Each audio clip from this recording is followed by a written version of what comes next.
Shalom, jumpa lagi dengan saya PDP Tanjohan dalam renungan hari ini Rabu 16 Desember 2020. Renungan yang akan saya bagikan saya beri tema resiko penonton. Ayatnya diambil dari Ibrani 5 ayat 5 sampai dengan 14 yang berbunyi, demikian pula Kristus tidak memuliakan dirinya sendiri dengan menjadi imam besar, tetapi dimuliakan oleh Dia yang berfirman kepadanya, "Anakku engkau telah kuperanakan pada hari ini."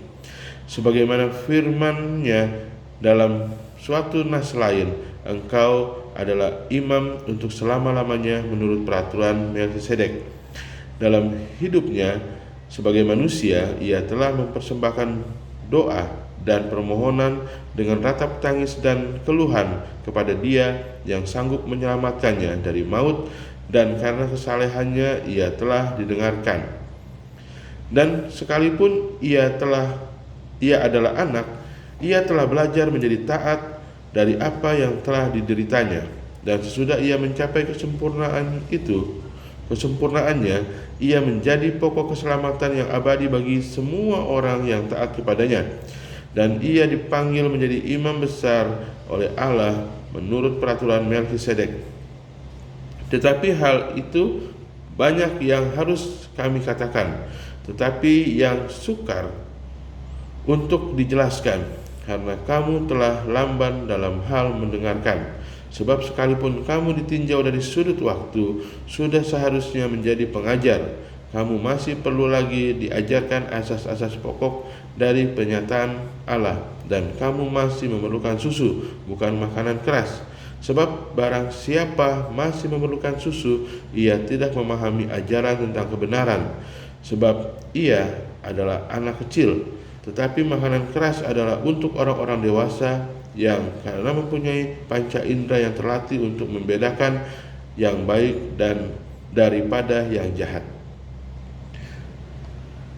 Natsnya diambil dari ayat 12 yang berbunyi, sebab sekalipun kamu ditinjau dari sudut waktu, sudah seharusnya menjadi pengajar. Kamu masih perlu lagi diajar asas-asas pokok dari penyataan Allah, dan kamu masih memerlukan susu, bukan makanan keras. Ya, Bapak Ibu Saudara yang dikasihi Tuhan, semua orang dapat berpartisipasi dalam olahraga, termasuk orang yang paling lemah sekalipun. Namun hanya orang paling kuatlah yang dapat bertahan sebagai penonton. Menurut seorang ahli spesialis jantung, ketika Anda menjadi penonton dan bukan peserta olahraga, ada hal-hal yang meningkat dan menurun, yang semuanya buruk. Berat badan, tekanan darah, denyut jantung, kolesterol, dan kadar trigliserida meningkat. Sebaliknya, vitalitas, konsumsi oksigen, fleksibilitas, stamina, dan kekuatan tubuh menurun. Menjadi penonton dalam arena kehidupan Kristiani juga berisiko. Ada hal-hal yang meningkat dan menurun, tapi semuanya itu juga buruk.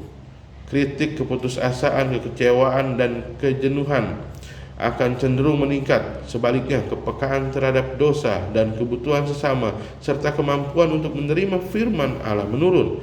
Tentu saja ada saat-saat di mana kita bersukacita dan terharu ketika mendengarkan kesaksian seseorang mengenai pekerjaan Allah yang luar biasa dalam hidupnya. Namun itu tidak sebanding dengan bila kita mengalami sukacita itu sendiri. Tidak ada yang dapat menggantikan saat Anda mengalami semacam pengalaman iman dan saat Anda menggunakan talenta yang diberikan Allah demi kepentingan orang lain.